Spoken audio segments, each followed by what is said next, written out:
Black magic यानी काला जादू, जिसमें एक स्टेशन मास्टर नारियल के ऊपर बैठकर लट्टू की तरह नाच जाता है और कहा जाता है कि उन लड़कियों को बुलाओ जिन लड़कियों की प्राइवेट पार्ट पर तिल हो। उनकी हाइट होनी चाहिए 5 फुट 6 इंच और पैरों पर तिल होना चाहिए और किसी भी गैर मर्द या गैर लड़के ने उसे ना छुआ हो।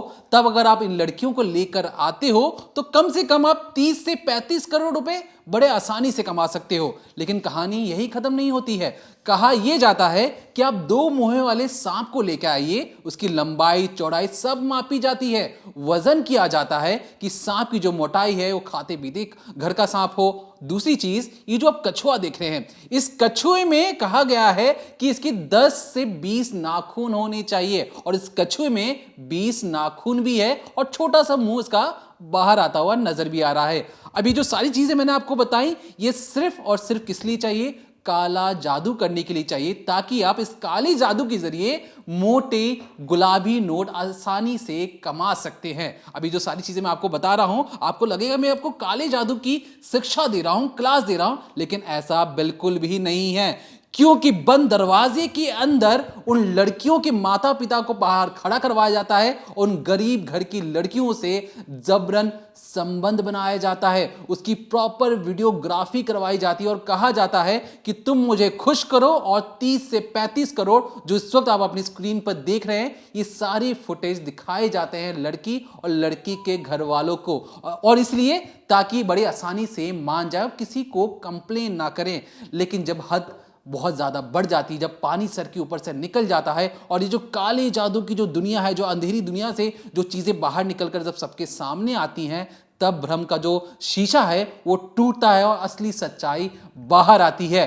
पुलिस डंडे मारते हुए उनसे पूछती है कि जो तंत्र मंत्र वाली ये जो दुनिया है, हमें इसके बारे में बताइए। पता क्या लगता है? पता लगता है कि ये जो गैंग है ये अलग अलग स्टेट में एक्टिव है। खुद यूपी में 20 से ज्यादा जिलों में ये एक्टिव है और अक्सर ये गरीब घर की लड़कियों को बहलाकर फुसलाकर और कहते हैं कि आपको माला माल कर देंगे। उन लड़कियों को जबरन एक कमरे के अंदर बुलाया जाता है, पूजा पाठ के नाम पर बाहर माता पिता खड़े रहते हैं और कहा जाता है कि शुरू होगा आप काले जादू का ऐसा खेल जिसमें आप रातों रात माला माल बन जाएंगे। तो इसलिए इस डिकोडिंग क्राइम में आज आपको बताएंगे कि कैसे यूपी पुलिस के नाक के नीचे बड़े ही आसानी से इस पूरे गैंग को ऑपरेट किया जा रहा था और किसी को इसकी भनक तक नहीं लगी। उत्तर प्रदेश की संभल पुलिस ने इस पूरी गैंग का भंडाफोड़ किया है और 14 तांत्रिकों को अरेस्ट किया है और इस पूरे गैंग का नाम था धन वर्षा गैंग। यानी आप इनके लिए क्रिया कराइए, आप इनसे पूजा करवाइए, ये आपको मालामाल कर देंगे, आपके घर में धन की वर्षा होगी, ये कहकर ये अपने आप की मार्केटिंग करते थे। ये पूरा मामला खुलता कैसे? तो दरअसल 11 मार्च को एक शख्स है जिसका नाम है राजपाल, वो भागा भागा पुलिस के पास जाता है और कहता है कि साहब मुझे बचा लीजिए, मुझे 3 लड़के रिंकू, अजय और दुर्जन पकड़ कर ले गए थे खेत में और वहाँ पर उन्होंने मुझे बांध दिया, मेरे साथ गलत हरकत की, मेरे कपड़े उतारने की कोशिश की और तो और मुझे कुछ नशे जैसी चीज़ दी जिससे मैं हल्का हल्का बेहोश हो गया। लेकिन जब मुझे होश आया तो मुझे समझ में आया कि वो लोग बलि देने की प्लानिंग कर रहे हैं और जैसे ही वो लोग मेरी बलि देने वाले थे, मैं किसी तरीके से जान बचाकर भागा हूँ। उन्होंने मेरे साथ रेप भी किया है, उन्होंने मुझे मारा पीटा भी है, आप मुझे बचा लीजिए। अब ये सारी चीज़ें जब पुलिस की कान में पड़ी कि इस तरीके से किसी ने हरकत की, तो उन्हें लगा कोई एक शख्स होगा। लेकिन जब उन तीनों को पकड़ा गया, उनसे 3 और अरेस्ट हुए, फिर 2 और अरेस्ट हुए और ऐसे करते करते 14 लोग पकड़े गए और अभी ना जाने कितने और एक्टिव हैं। और ये पूरा गैंग यूपी में चल रहा था, जो कि लोगों को पैसों का लालच देकर यूँ कहकर कि आपको माला माल बनाएंगे, आप हमसे क्रिया करवाइए। अब सबसे पहले इस कहानी को जानने के लिए, इस पूरी वारदात को समझने के लिए आपको 3 चीज़ों को समझना होगा, जो कि हैं इस पूरे केस के अहम किरदार। सबसे पहले आगरा का संजय चौहान है, ये पतंजलि का स्टोर चलाता है। देखने में दुनिया बाहर से देखेगी कि एक दुकानदार है, लेकिन अंदर इसके मन में घिनौना पाप छिपा बैठा है।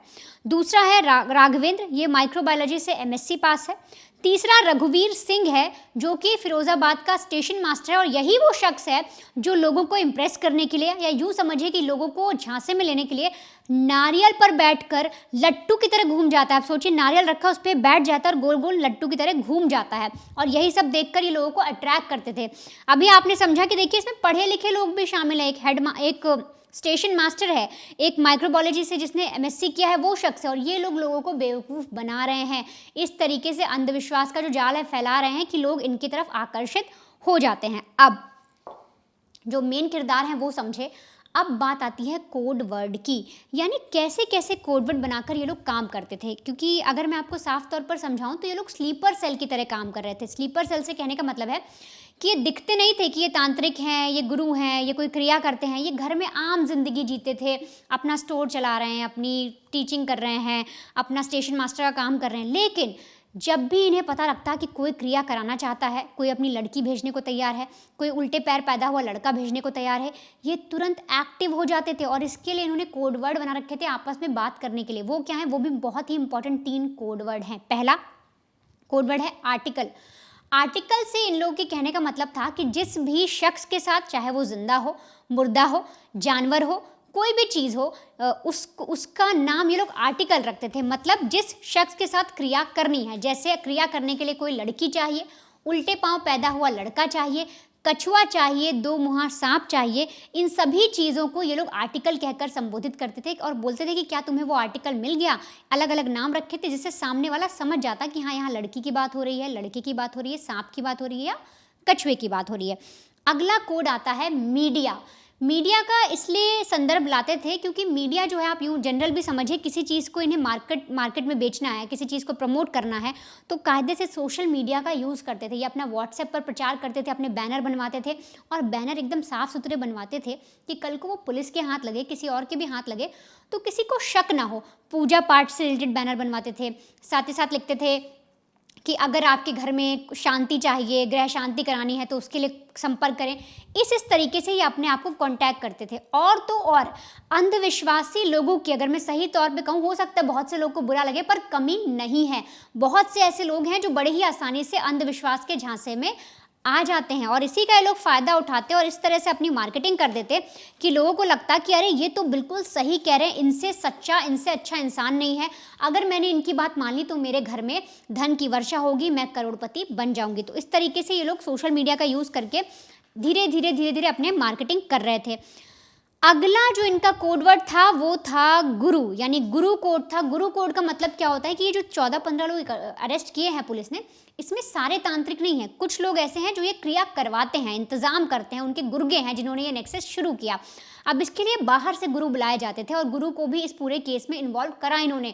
बनारस से लेकर, फैज़ाबाद से लेकर फिरोज़ाबाद तक के जो भी बड़े बड़े गुरु थे या जिनसे इनकी पहुंच थी, उनसे बातचीत करते और उनसे कहते कि सर आपको आकर एक क्रिया करनी है और ऐसा ऐसा है, हमने लड़की बुला ली है, हमने जो उल्टे पैर लड़के पैदा होते हैं उनको ही बुलवा लिया है, और कछुआ है, सांप है, तो इस तरह से आपको आकर क्रिया करनी है। तो गुरु जो कोड रखा गया था वो उस शख्स के लिए रखा गया था जो क्रिया करवाएगा, यानी कि मेन बंदा जो कि तांत्रिक होगा। सोशल मीडिया, यानी जो मीडिया रखा गया कोड वर्ड, वो सोशल मीडिया के लिए था कि इनको कब कब प्रमोट करना है, कैसे मार्केटिंग करनी है, कैसे लोगों को लुभाना है। और आर्टिकल था जिसकी क्रिया करनी है, लड़की हो, कछुआ हो, सांप हो या कुछ भी। ये 3 चीज़ें आपने समझी। अब जब इन्हें पकड़ा जाता है और जब पुलिस इन्वेस्टिगेशन करती है तो तमाम तरीके की चीज़ें निकलकर सामने आती है। पता लगता है कि इनका मेन जो सबसे पहला फोकस था वो लड़कियों पर था। ये लोगों को बेवकूफ़ बनाते, उनको झांसा देते, उनसे कहते कि देखिए अगर आप कछुआ लाते हैं, सांप लाते हैं तो आप कम ही पैसे कमाएंगे, उल्टे पैर का लड़का लाते हैं तो हो सकता है 10 करोड़ तक कमा ले। लेकिन अगर आप लड़कियां लाते हैं, कुंवारी लड़कियां जिन्हें किसी ने, मतलब जिसके साथ किसी का कभी संबंध ना रहा हो, उनके प्राइवेट पार्ट पर तिल हो, वो गोरी होनी चाहिए, तो आप 30 से 35 करोड़ घर बैठे आराम से कमा लेंगे। और आप कोई भी लड़की लाइए, किसी भी गरीब घर की लड़की लाइए, हम आपके लिए क्रिया करेंगे, वो लड़की को भी सुख मिलेगा क्योंकि वो पूजा पाठ में काम करे और आपका घर चमक जाएगा। और ये पूरा गैंग जो है वो यूपी में अलग अलग जगह एक्टिव है। अब लड़कियों का सिलेक्शन कैसे होता था तंत्र मंत्र की क्रिया करने से पहले, क्या क्राइटेरिया था? मान लीजिए ये जो पूरी गैंग है, जब पुलिस ने जानने की कोशिश की, जब ये अरेस्ट हुए, इनसे पूछताछ की गई तो इनसे पूछा गया कि आप लड़कियों को इस तरह से कैसे सेलेक्ट करते थे, वो कैसे मान जाती थी, कैसे आप तुम्हारी बातों में आ जाती थी, ये सब चीज़ें पूछी गई। तो उनके चेहरे पर शिकन भी नहीं है, वो बड़े ही प्राउड के साथ बातें बताते हैं और बताते हैं कि देखिए ये जो आप फॉर्म देख रहे हैं, जो आपने देखा होगा हमारे व्हाट्सएप पर, ये आरोपी पुलिस वालों को बता रहे हैं कि हम ये फॉर्म उन लड़कियों से भरवाते थे। मान लीजिए किसी सज्जन पुरुष को क्रिया करवानी है और वो कहता है कि मेरे घर में बहुत दुख है, मेरे घर में मुझे पैसे चाहिए, मेरी क्रिया करवाइए, तो हम उससे कहते कि अगर आपको ज़्यादा पैसे चाहिए तो आप लड़की लेकर आइए। फिर हम उसे बता दें कि लड़की कैसी चाहिए, और जब लड़की सेलेक्ट कर लेते वो लोग, तब हम एक फॉर्म भरवाते थे लड़कियों से बाकायदा। उसमें क्या लिखा होता था? उसमें होता था गोत्र। आप नाम पता तो लिखेंगे, अपने पेरेंट्स का नाम सब कुछ लिखेंगे, लेकिन गोत्र लिखेंगे, उम्र, साल, महीना सब बताएंगे। यहाँ तक कि आपको पीरियड्स की जानकारी भी देनी होती है कि आपको कब शुरू होता है और कब एंड होता है। इसके अलावा आपकी ऊंचाई, लंबाई पूछी जाती, वज़न पूछा जाता, शादी हुई है नहीं हुई है, कभी किसी के संपर्क में आए हो नहीं आए हो, कभी किसी के साथ रिलेशन बनाया है नहीं बनाया है, आपको कभी किसी सांप बिच्छू ने काटा है कि नहीं काटा है। इसके अलावा आपके चेहरे पर क्या कोई कील, मुहासे हैं, कटे दाग, जले का कोई ऐसा दाग तो नहीं है, कोई मस्सा तो नहीं है, कुत्ते ने तो आपको नहीं काटा।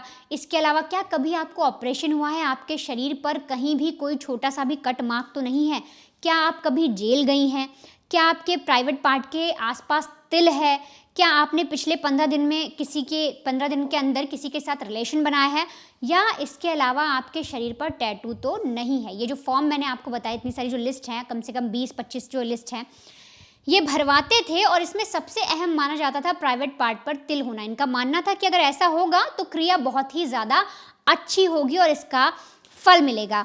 अब क्रिया करते वक्त ये क्या करते थे? तो दरअसल जैसे मैंने आपको पहले बताया, जो स्टेशन मास्टर था वो नारियल पर बैठ जाता था और लट्टू की तरह नाचता था, और ऐसे लोगों को लुभाता था और दिखाता था कि देखिए हमारे पास बहुत जानकारी है, हम अच्छे तांत्रिक हैं, हम लोगों को टीचिंग भी कर सकते हैं, हम किसी को तांत्रिक बनना है उसे सिखा भी सकते हैं, और अगर आप हमारे पास आते हैं तो हम आपको अमीर से अमीर बना देंगे।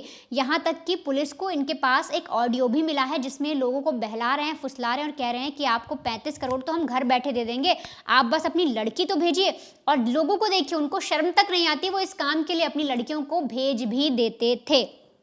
अब एक सवाल और खड़ा होता है कि जो ये आर्टिकल की लिस्ट बनाते हैं, जैसे मान लीजिए इन्होंने लिस्ट बनाई है कि कछुआ चाहिए, लड़की चाहिए, गुरु चाहिए, तो ये सब चीज़ें कैसे सेलेक्ट करते थे? इनको कैसे पता लगता था कि हाँ कौन सा गुरु इनके लिए आएगा? आर्टिकल में कछुआ चाहिए तो कौन लेकर आएगा? तो दरअसल ये पूरा नेक्सस काम करता था। जब इस पूरे मामले में से पुलिस से भी पूछताछ की गई तो उन्होंने बताया कि फिलहाल जो 14 लोग अरेस्ट हुए हैं वो पूरी तरीके से ग्रुप के मेंबर हैं, लेकिन वो बॉस नहीं है। इनका जो बॉस है वो कहीं और है, और उसको पकड़ते पकड़ते ना जाने हो सकता है कि हमें 50 से 100 तक गिरफ्तारियां करनी पड़ जाए। और क्योंकि जो गुरु हैं, बड़े बड़े गुरु हैं, वो भी इसमें सम्मिलित है, तो उन तक धीरे धीरे पहुंचना होगा, एक एक कड़ी को जोड़कर पहुंचना होगा। अब ये जो गुरु हैं, इनका प्रचार प्रसार कैसे होता था? तो साफ बात ये व्हाट्सएप के जरिए ही होता था, यानी सोशल मीडिया इन्होंने हथियार बना लिया। जैसे गैंगस्टर वगैरह अपना प्रचार करते हैं आजकल फेसबुक के जरिए, वैसे ही इन्होंने व्हाट्सएप को हथियार बनाया। ये ग्रुप बना लेते, अननोन लोगों को जोड़ते जाते और उसके अंदर अब वीडियोस भेजते, पहले भगवान की चीज़ें भेजना शुरू करते, उसके बाद ये बड़े बड़े पोस्टर भेजते और लोगों को ऐसे दिखाते कि उनके घर में बहुत तकलीफ है, बहुत दुख है, बहुत दर्द है, और अगर जो लोग हैं वो उनके दर तक आएंगे, यानी उनके घर तक आते हैं, उनसे मदद मांगते हैं, तो उनके घर में सब कुछ ठीक हो जाएगा। अब पुलिस ने जब पूरी चीज़ों की जांच की तो उन्हें पता लगा कि जो लड़कियां हैं उनको एक कमरे में ले जाया जाता, उनके कपड़े उतारे जाते, उनको बेहोश किया जाता, बेहोश करके उनके साथ रेप किया जाता, और तो और उनके वीडियो भी बनाए जाते। अब जब पुलिस से पूछा गया कि आपको कितने वीडियो मिले, तो उन्होंने बताया कि 200 से ज़्यादा वीडियो मिल गए हैं, और अगर इस साल की ही बात करें, अभी जो शुरू हुआ है, उसमें 50 से ज़्यादा वीडियो जो अश्लील हैं वो पुलिस के हाथ लग गए हैं। और तो और इस पूरे केस में एक चीज़ और पता लगी कि ये लोग जो टारगेट करते थे गरीब घर की लड़कियों को करते थे, क्योंकि उनके पास पैसा नहीं है, उनके घर में खाने को भी कुछ नहीं मिलता ठीक से। अब ऐसे में ये उस परिवार के पास जाते जो गरीब है, जो लाचार है, जिन्हें पैसों की बहुत ज़रूरत है, और उनसे कहते कि देखिए हमारे पास एक सज्जन आए हैं फलाना फलाना जगह से, और उनको एक क्रिया करवानी है, और अगर आप चाहते हैं कि आपके घर में भी धन वर्षा हो, आप जो है मालामाल हो जाएं, तो हम उन सर जी के लिए तो क्रिया कर रहे हैं, लेकिन आप अपनी बेटी भेज दीजिए जिसके साथ हमें क्रिया करनी है। पेरेंट्स पूछते थे ऐसा क्या करना है, क्यों होगा, कैसे होगा, तो उन्हें बताया जाता था कि देखिए भगवान का काम है, पूजा का काम है, अगर ऐसा होगा तो ईश्वर प्रसन्न होगा, आपकी बेटी तरक्की करेगी, आपके घर में धन आएगा, और हम तो वैसे भी धन वर्षा का काम करते हैं, आप कैसी बातें कर रहे हैं, अपनी बेटी भेजिए। अब गरीब घर के जो पेरेंट्स हैं उन्हें लगता कि हो सकता है ये लोग सामने वाले सही कह रहे हैं, भगवान का नाम लेते, वो लोग डर भी जाते और इसके बाद अपनी बच्चियों को भेज देते, यानी गरीबी का फ़ायदा उठाकर ये लड़कियों को लेकर जाते और फिर उनके साथ अश्लील हरकत करते। यहाँ तक कि कई बार तो ऐसा होता है कि कुछ पेरेंट्स भी अपनी बच्चियों के साथ जाते, क्योंकि उन्हें लगता है कि अंदर क्या होगा वो भी चलकर देखेंगे। लेकिन जैसे ही पेरेंट्स इनके जो बंद दरवाज़ा था वहाँ तक पहुँचते तो इन्हें गेट पर ही रोक देते और कहते देखिए अंदर पूजा पाठ की क्रिया चलेगी, अंदर हम एक काला जादू का क्रिया करेंगे, उसमें आप मत आइए, धन की वर्षा वरना रुक जाएगी, आपकी बेटी को सिर्फ अंदर भेजिए। अब जब माता पिता की आंखों पर इस तरह से पट्टी चढ़ा दी जाती तो वो भी बाहर रुक जाते। उसके बाद ये लड़कियों को अंदर लेकर जाते। अब इसमें पुलिस, अभी तक जो लड़कियां हैं वो सामने ज़्यादातर नहीं आई हैं, कुछ लड़कियां सामने आई जिन्होंने बताया कि उन्हें ठीक से कुछ याद नहीं, पर वो बेहोश हो गई थी, उनके साथ कुछ गलत किया गया है। पर जब पुलिस ने जांच पड़ताल की कि क्या रेप जैसी चीज़ें हुई हैं, लड़कियों के साथ रेप किया गया है कि नहीं किया गया, तो ऐसे में लड़कियों से पूछताछ नहीं की गई, लेकिन इन आरोपियों से ही पुलिस ने पूछा। तो इनसे पूछा गया कि देखो, अगर तुम्हें लड़कियां चाहिए थी तो तुम्हारे घर में भी तो तुम्हारी बेटी है, तुम्हारी बच्ची होगी, तुम्हारी बहन की बच्ची होगी, उनको ले जाते। तब ये आरोपी बोले कि नहीं, उसमें टच करना होता है और टच करने के लिए क्या हम अपने घर की बेटी ले जाएंगे, आपने हमें बेवकूफ़ समझा है। ये वो जवाब है जो इन आरोपियों ने पुलिस को दिया। तब पुलिस का दिमाग ठनका और पुलिस को समझ में आया कि नहीं, ये उन लड़कियों को, यानी जिन लड़कियों को लेकर जाते थे उनके साथ गंदा काम भी कर रहे थे, उनके साथ रेप कर रहे थे, उन्हें टच कर रहे थे और तो और एक प्रॉपर वीडियो बनाई जा रही थी उनका शोषण करते हुए। क्योंकि जब उनकी बच्चियों पर बात आई तो उन्होंने साफ तौर पर इनकार कर दिया। उन्होंने कहा कि हमें टच करना होता है, इसलिए हम अपने घर की बच्चियों को नहीं ले जाएंगे। अब सबसे बड़ा सवाल आता है कि आखिर ये क्रिया को अंजाम कैसे देते थे। इस पूरी वारदात में, जैसे पूरा नेक्सस चल रहा था, उस पूरी वारदात में कछुए का रोल क्या था, सांप का रोल क्या था, मतलब जानवरों की क्या डिमांड थी, और साथ ही साथ जब लड़कियों को ये अंदर ले जाते तो इन्होंने तिल की डिमांड क्यों की थी, आखिर ये किस तरीके से क्रिया करते थे, कैसे कैसे इन एक एक करके जो अपराधी हैं वो पकड़े गए और कैसे पूरा मामला सामने आया, पुलिस इस पर क्या कह रही है, अब आप एक एक करके वो भी समझिए। देखिए, जो इस पूरी ज़िंदगी में आप जो जितने भी लोग अभी हमें वीडियो देख भी रहे हैं और जितने भी लोग हैं, एक मकसद होता है ज़िंदगी में, पढ़ाई लिखाई करके आपको क्या करना है, आपको पैसे कमाने हैं, आपको बड़े होकर क्या करना है, पैसे कमाने, चाहे आप कोई भी प्रोफेशन ज्वाइन कर लें। लेकिन इस पैसे कमाने की होड़ में, पहली चीज़, जल्दबाजी में पैसे कमाने की होड़ में कई बार लोग गलत फैसले ले लेते हैं और यहाँ पर तो एक सिलसिला ही बना हुआ है। दरअसल ये जो लड़कियां हैं, इन लड़कियों को जब बंद कमरे में लेके जाया जाता है, कहा जाता है कि बहुत अजीब लगेगा आपको सुनने में, कहा ये गया कि लड़कियों की प्राइवेट पार्ट्स की पूजा की जाती है। उस पूजा करने के बाद कई बार जो तांत्रिक हैं उन लड़कियों के साथ संबंध बनाते हैं। जब हमारे रिपोर्टर्स ने ग्राउंड में जाकर उन परिवार से मिलने की कोशिश की, जानने की कोशिश की कि आपको इस चीज़ को लेकर आपकी धारणा क्या है, क्या आपको गुस्सा नहीं आ रहा कि आपकी बेटी के साथ ऐसी चीज़ें हो गई हैं, बहुत अजीब लगेगा आपको सुनकर। जो घर वालों ने कहा कि तो पूजा पाठ की रीति रिवाज है, इसमें कोई गलत क्या हो गया, हम संबंधी बनाए हैं, कुछ गलत काम तो नहीं किया, पूजा का ही हिस्सा था। जब आप ऐसी चीज़ें सुनते हैं तब आपको समझ में आता है कि हम कितने पीछे रह गए हैं सामाजिक तौर पर। क्योंकि यहाँ पर जिस तरीके से सांप और जो कछुए का जो इस्तेमाल था वो सिर्फ और सिर्फ बहलाने के लिए था, फुसलाने के लिए था, ध्यान भटकाने के लिए था। कोई ऐसा यूज़ नहीं होने वाला था कि 20 नाखून वाला अगर आप कछुआ ले आते हैं तो आप रातों रात अमीर बन जाएंगे। 2 मुँह वाला सांप ले आते हैं जिसका वजन कितना भी हो सकता है, उसको अगर आप साथ में पूजा पाठ में रखेंगे तो आप अमीर बन जाएंगे। तो ये इन सब ढकोसलेबाजी करने के बाद ये क्या करते, उस लड़की को उस कमरे के अंदर लेके जाते और दूर से दिखाते कि देखिए यहाँ पे सांप है, यहाँ पे कछुआ है और ये जो सारी चीज़ें हैं पैसों को अट्रैक्ट करती है। अब उस काले कमरे के अंदर पूजा पाठ हवन चल रहा है, सांप है, कछुआ है, नींबू है, मिर्चा है, तांडव हो रहा है, डांस हो रहा है। वहाँ पर जो पूरी तंत्र मंत्र वाली जो दुनिया है ख़त्म कैसे होती है। कहा जाता है लड़कियों से कि हम अब आपके प्राइवेट पार्ट की पूजा करेंगे, हमें अगरबत्ती दिखानी है, पूजा पाठ करनी है, उसके बाद वो पूजा जैसी संपन्न होती है। ये जो तांत्रिक हैं उन लड़कियों के साथ संबंध बनाते हैं और जो संबंध है लड़कियां उस वक्त होश में नहीं रहती हैं। अब जब आप संबंध बना रहे हैं, जब पूजा पाठ कर रहे हैं तो इसकी वीडियोग्राफी करने की क्या जरूरत है।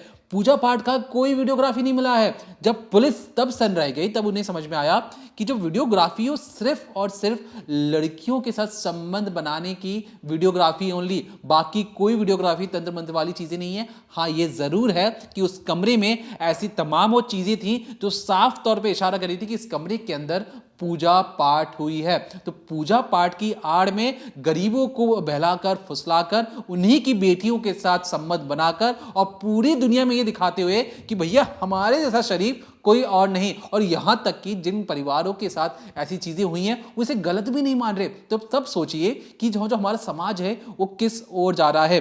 जब ये जो सारी चीजें, कुछ परिवार ऐसे थे जिन्हें गुस्सा भी आया, लेकिन हर कोई अब सामने नहीं आना चाहता है क्योंकि सबको अपनी इज्जत प्यारी है। लेकिन जब पुलिस ने एक एक चीजें खंगालनी शुरू की तो 200 से ज्यादा फुटेज तो उन्हें फोन के अंदर ही मिल गए हैं। 200 से ज्यादा लड़कियों के साथ संबंध बनाने के और बेहद ही अश्लील और गंदी किस्म की जो वीडियोस हैं सिर्फ और सिर्फ संबंध बनाते हुए। और यहां तक कि जो बाकी साथी पकड़े गए हैं उन्होंने फौरन ही अपना डाटा डिलीट कर दिया और दिखाने की कोशिश की कि हमने कोई गलत काम नहीं किया। लेकिन वो याद रखें, फोन का डाटा निकाला जा सकता है, 30 दिन तक कहीं डाटा नहीं जा रहा। तीसरी चीज, अब यहां पर जो चीजें हैं जो सामने जो आई हैं कि जो लड़के हैं या ये इस तरीके से इस्तेमाल कैसे कर रहे थे। तो जिस तरीके से वनिता ने आपको शुरू में बताया कि इनका जो मेन बॉस है, जो मेन गिरोह का जो मेन बॉस है वो कहीं और रहता है, बाकी जो चेले चपाटे थे ये तंत्र मंत्र वाली दुनिया में अपने आप को तांत्रिक सिद्ध करने की कोशिश में लगे हुए थे। अब होता क्या है, देखिए आप पूजा पाठ करवाने जाते हैं और गलती से सही कोइंसिडेंस कहिए या मान लीजिए कि जो काम पहले से होना था, आप किसी पंडित के पास जाते हैं या किसी तंत्र मंत्र वाली बाबा के पास जाते हैं, वो कहते हैं कि ठीक है मैं पूजा पाठ कर रहा हूं, देखिए आपको कल या परसों तक आपका काम सिद्ध हो जाएगा। अब वो काम पहले से भी होना था। अब आपको लगता है कि मैं बाबा जी के पास गया और 2 दिन बाद मेरा वो काम हो गया, मतलब बाबा जी के पास एक सिद्धि है, बाबा जी के पास ऐसी ताकतें हैं जो कोई भी काम बड़े आसानी से करवा सकते हैं। तो जो एक कोइंसिडेंस वाली जो बातें हैं ना, ये कहीं ना कहीं भारत में जितने भी लोग रहते हैं उनको लगता है कि बाबा जी बिल्कुल सही चीजें कर रहे हैं और इसी अंधविश्वास में ये एक एक कर इनके गुलाम बनते जाते हैं। अब यहां पे जो कहानी है, इस कहानी में जो गुरु वाला जो एंगल है, इसमें कई ऐसे बड़े गुरु भी हैं जिन्हें बहुत सिद्ध माना गया है, जिनके कहने से, जिनकी तंत्र मंत्र वाली दुनिया से रूबरू होने से आपकी किस्मत चमक सकती है। लेकिन ये चीजें समझ से परे है कि जब आप लड़कियों के साथ संबंध बनाते हैं और उनके परिवार वालों से जाके क्या कहते हैं, ध्यान से सुनिएगा, ये परिवार वालों से जाके कहते हैं कि आपकी जो बिटिया है ना, हमें आपकी बिटिया की जरूरत है, अगर जो पैसे कमाएंगे उसका कुछ हिस्सा तो आपको भी मिलेगा। अब क्योंकि जो इनके क्लाइंट से जो 30 से 35 करोड़ कमाना चाहते हैं, ये उनको कहते हैं कि ठीक है हम तुम्हारी मदद तो जरूर करेंगे, सांप लाना है, कछुआ लाना है, लड़की का इंतजाम भी करना है। अब वो जो जिसे 30 से 35 करोड़ रुपए कमाने हैं, वो परिवार को जाके, जो गरीब घर की जो लड़कियां हैं उन्हें जाकर क्या बोलता है कि हम आपको 5 लाख रुपए दे रहे हैं, आपकी जो लड़की हमें सिर्फ पूजा पाठ के लिए चाहिए क्योंकि आपकी जो बेटी है कुंवारी है, अच्छे घर से है, ये बिल्कुल अच्छी रहेगी पूजा पाठ और रीति रिवाज के लिए। फिर वो लड़कियां मान जाती हैं, घर वालों को मना दिया जाता है और 1 या 2 रात के लिए अगर 5 लाख रुपए मिले किसी गरीब घर में तो कौन तैयार नहीं होगा। लेकिन कहीं भी किसी वक्त भी ये जो फॉर्म है, जो बातें बताई जाती हैं, वहां पे कहीं ये नहीं कहा जाता कि उस लड़की के साथ संबंध बनाने होंगे। अब जब लड़कियां तैयार हो जाती है, पूजा पाठ ढकोसलेबाजी सब कुछ हो जाता है, तब जाकर जो इनके वीडियोस हैं, इनके वीडियोस कहाँ रिलीज होते हैं। देखिए ये जो वीडियोस हैं ये पॉर्न साइट पर अपलोड कर दिए जाते हैं। मतलब मोटा मोटा जो कमाई का जो जरिया है वो गंदी वेबसाइट के जरिए ही कमा रहे हैं। अब ये जो पैसा कितना सिद्ध हो रहा है, कितना नहीं हो रहा है, क्योंकि जिस तरीके से वनिता ने आपको शुरुआत में जो कहानी बताई उसमें एक शख्स की बलि देने तक की बात आ गई थी। अभी जो बलि वाली जो बात है यहाँ पे सिर्फ इसलिए है क्योंकि ये जो चेले चपाटे हैं ना, ये ज्यादा उछलना शुरू कर देते हैं क्योंकि इनको लगता है जो इनके जो गुरु हैं, जो खुद एक ढोंगी हैं, उनसे तो काम हो नहीं रहा, लेकिन उन ढोंगी जैसा बनने के लिए, अपने आप को साबित करने के लिए और एक अच्छा तंत्र मंत्र वाला बाबा बनने के लिए ये बलि देने तक को तैयार हो जाता है। और एक इंसानी बलि, कोई जानवरों की भी नहीं, एक इंसानी बलि देने की कोशिश भी कर रहे थे। जब ये पूरा मामला खुलता है तब बहुत सारी चीजें सामने आती है और पता लगता है कि ये जो गिरोह है ये कोई स्टेशन मास्टर है, कोई बड़े बड़े पदों पर बैठा है और ये सारे एक साथ मिलकर एक ही काम करना चाहते हैं। वो सिर्फ और सिर्फ ये था कि लड़कियों के साथ संबंध बनाओ, उनकी फोटोज और वीडियोस इस तरीके से अपने वेबसाइट पे अपलोड करो और किसी को कानो कान इसकी खबर ना हो। खुद उन स्टेशन मास्टर के घर वालों तक को नहीं पता था कि जो दिन में स्टेशन मास्टर का काम, रात में काले जादू का काम, वो भी लड़कियों के साथ संबंध बनाने का काम। अभी जब सारी चीजें सामने आई हैं, एक एक कर जब गिरफ्तारियां हो रही हैं, तो खुद पुलिस वाले भी हैरान हैं कि ये जो सारी चीजें हैं इतने आसानी से कैसे चल रही थी। अब इतनी आसानी से कैसे चल रही थी, क्योंकि देखिए बड़े शहरों में अगर ऐसी चीजें होती तो फटाफट पता लग जाता, लेकिन ये जानबूझकर जो अपना टारगेट है, ये गरीब घर की लड़कियां गांव में, जो दूर सुदूर गांव हैं, वहां पर जाकर उन घर में कहते हैं कि आप क्या जिंदगी जी रहे हैं, ये ऐसी कोई जिंदगी है, दिन रात मेहनत करते हैं तब जाके आप 200 रुपए कमाते हैं। मैं आपको मौका देता हूं 5 लाख रुपए कमाने का, 10 साल की जो आपकी मेहनत है वो एक रात में हो सकती है। अब ये जो सारी चीजें हैं, ये सारी चीजें मिलकर सिर्फ और सिर्फ ये काले जादू के अंदर और ज्यादा बल दे रही थी। तो तमाम लोग जो इस वीडियो को देख रहे हैं वो ये चीज समझ जाए। देखिए काला जादू, तंत्र मंत्र वाली जो चीजें हैं, ये कई लोग कह सकते हैं कि सच्चाई है, कई लोग कह सकते हैं कि झूठ है, कुछ होता नहीं है। लेकिन मैं आपसे ये जरूर कह सकता हूं कि देखिए जो 30 से 35 करोड़ और धन वर्षा वाली जो शब्द है, धन वर्षा आप क्या समझ रहे हैं? धन मतलब पैसा, वर्षा मतलब बारिश होना, पैसों की बारिश हो जाना कैसे हो सकता है भैया? बिन मेहनत किए कोई चीज कैसे आपको मिल सकती है? इस धरती पे जितना अगर भगवान ने भी अवतरित हुए, उन्हें भी मेहनत करना पड़ा है, तब जाकर उन्हें फल मिला है। आप तो फिर भी एक इंसान और चाहते हैं कि एक रात काला जादू करके आप पैसे कमा लेंगे, ये कहीं से भी नहीं हो सकता। और इसलिए जो काले जादू की जो शीशा है, जो भ्रम है, जब टूटता है तब लोगों को समझ में आता है कि वो बहुत सारी ऐसी गलतियां कर चुके हैं, बहुत सारी ऐसी चीजें कर चुके हैं जो बिल्कुल भी कहीं से ठीक ठाक नहीं थी। और ये जो काले जादू करवाने वाले जो लोग हैं, वो जानते हैं कि लोगों की कमजोरी क्या है। लोगों की कमजोरी है गुलाबी नोट और जल्द से जल्द पैसे कमाने की होड़। अब इस चीज को इस्तेमाल कर वो बार बार अपना फायदा उठाते हैं और अपना फायदा कर चुपचाप पतली गली से निकल जाते हैं, किसी को कुछ पता ही नहीं चलता। अब मान लीजिए कि किसी ने कहा कि मैं आपको 10 दिन के अंदर 30 से 35 करोड़ रुपए दे दूं, अब आपकी बेटी के साथ संबंध ही बना लेता है, लेकिन जब पता लगता है कि 10 से 12 दिन हो जाते हैं, 12 से 1 महीना हो जाता है, आपके पास पैसे नहीं आते, तब आपको क्या लगता है कि काला जादू काम करेगा या नहीं करेगा? तब आपको समझ में आता है कि रियलिटी यह है कि सारी चीजें ढकोसलेबाजी है, एक एक्टिंग है, और सिर्फ अपने फायदे के लिए सारी चीजें की जाती हैं। तो चलते चलते हमारी कोशिश रहेगी डिकोडिंग क्राइम में ये जो नेक्सस है, इस पर अच्छी तरीके से हमारी पैनी नजर रहेगी, और जो भी नए अपडेट्स आएंगे हम आप तक पहुंचाते रहेंगे। लेकिन फिर भी इस डिकोडिंग क्राइम के अंदर अगर आप चाहते हैं कि कोई ऐसी कहानी, कोई ऐसी इन्वेस्टिगेटिव स्टोरीज हम आपके लिए लेकर आए, पेश करें, तो हमें कमेंट कर अपने सुझाव जरूर दें। तब तक देखते रहिए क्राइम तक।